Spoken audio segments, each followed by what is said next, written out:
Bonjour à tous et à toutes.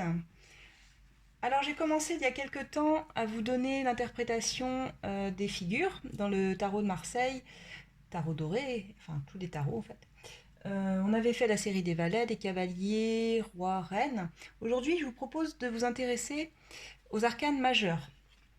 Bien que toutes les cartes soient importantes dans un tirage, on va commencer par les arcanes majeures et puis je ferai par la suite, je déclinerai en fait toutes les arcanes mineures également en faisant les épées et tout le reste.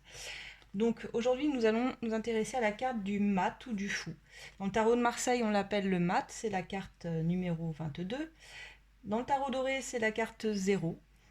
En fait peu importe la manière dont elle soit placée dans le tarot, quel que soit le tarot, cette carte-là, quand elle apparaît, c'est toujours une carte de renouveau, de redémarrage ultime. Voilà comment il faut la prendre. Dans son interprétation, donc, je vous parle de début, de renouveau. C'est une carte de commencement, de première étape. On franchit une première étape de notre vie. C'est le début, bien souvent, d'une nouvelle aventure. Le mat, lui, il va commencer quelque chose, en gros, sans savoir ce qui va se passer derrière, sans savoir ce qu'il va croiser sur sa route. Peut-être une impératrice, peut-être une roue de fortune, ça peut être tellement de choses, peut-être le monde, enfin, il ne sait pas. Mais en tout cas, c'est un désir assez puissant. C'est un peu un rêveur également, le mat. C'est un désir profond d'expérimentation. Quand vous avez cette carte, c'est que vous ressentez le besoin de faire quelque chose de toute façon de nouveau, mais le faire avec une foi aveugle en l'univers, en la vie. Vous vous sentez appelé à quelque chose, et quel que soit le domaine que ce soit sentimental, que ce soit professionnel, c'est un besoin, être poussé à faire quelque chose. Avoir la sensation peut-être aussi de passer pour un fou aux yeux des autres, c'est-à-dire agir sans logique ni raison, aller dans une direction, mais voilà, sans forcément être préparé à le faire. C'est le besoin d'être libre aussi, de s'émanciper. Ça nous parle d'ailleurs souvent du voyageur hein, aussi. Le mat, c'est celui qui quitte bien souvent une situation pour aller vers une autre. Mais il y va sans filet. Hein, il veut quelque chose de différent de ce qu'il a connu avant. Il est peut-être sans expérience, bien souvent, parce que c'est quand même une énergie juvénile que le mat, le fou.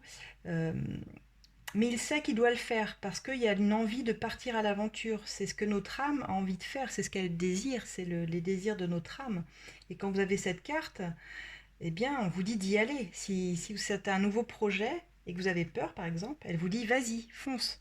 Cette carte est rarement négative, hein, je tiens à le préciser. En gros, on te dit fonce parce que ce sera forcément positif derrière. Il ne faut pas, de toute façon, cette carte, elle invite à ne pas nager à contre-courant. Sinon, vous allez en souffrir. Donc, il faut y aller. C'est le feu vert, en fait. C'est toujours le feu vert, cette carte-là. Si vraiment vous l'aviez en blocage, alors ça voudrait tout simplement dire que vous êtes bloqué et que la vie vous demande, elle, de faire confiance, de vous faire confiance, de vous libérer de la peur. Cette carte-là peut aussi nous parler d'être soi-même, d'être complètement authentique, sans masque, sans phare, sans attache. Hein. Cet homme-là, il part et avec son baluchon, son chien, il est sans attache, hein, il ne possède rien d'autre. Il est confiant. C'est une liberté d'être, une innocence, presque une impatience là. Parce qu'il y a le début du voyage, on sait qu'on est appelé à faire quelque chose de plus grand, même si on est un peu éparpillé comme ce fou là, comme je vous dis, c'est quelqu'un d'assez juvénile, il y a un petit coup de folie, c'est l'impulsivité, voilà, c'est ça le mot que je cherchais. C'est l'impulsivité qu'il vous faut. C'est se libérer, c'est un réel lâcher-prise, on n'écoute plus les autres, là on n'écoute que soi-même et ses propres désirs, hein. On s'affranchit, on passe un cap beaucoup plus positif. Cette carte peut nous parler dans un tirage sentimental d'une nouvelle rencontre possible également, en nous disant que plus rien ne nous retient. Il n'y a plus rien du passé qui nous retient. Et même si c'est un tirage professionnel, ce sera la même chose de toute façon. Parce que le mât, le fou, il casse son quotidien, sa routine. Il est spontané, il est instinctif. Et il cherche de toute façon quelque chose de beaucoup plus spontané, en adéquation avec ce que son âme veut et désire vraiment. Il veut commencer quelque chose de nouveau. Il n'a rien à perdre, il se lance sans filet. Il veut sortir des sentiers battus, tout simplement. Il prend ce qu'il a à prendre, il suit sa route vers des nouvelles choses complètement inconnues. Donc voilà, quand vous avez cette carte-là, c'est en général très positif, c'est que vous en êtes au début d'un nouveau commencement, d'un nouveau départ dans votre vie. Donc voilà pour la carte du fou du matin. Je vais continuer après sur la carte 1, le magicien.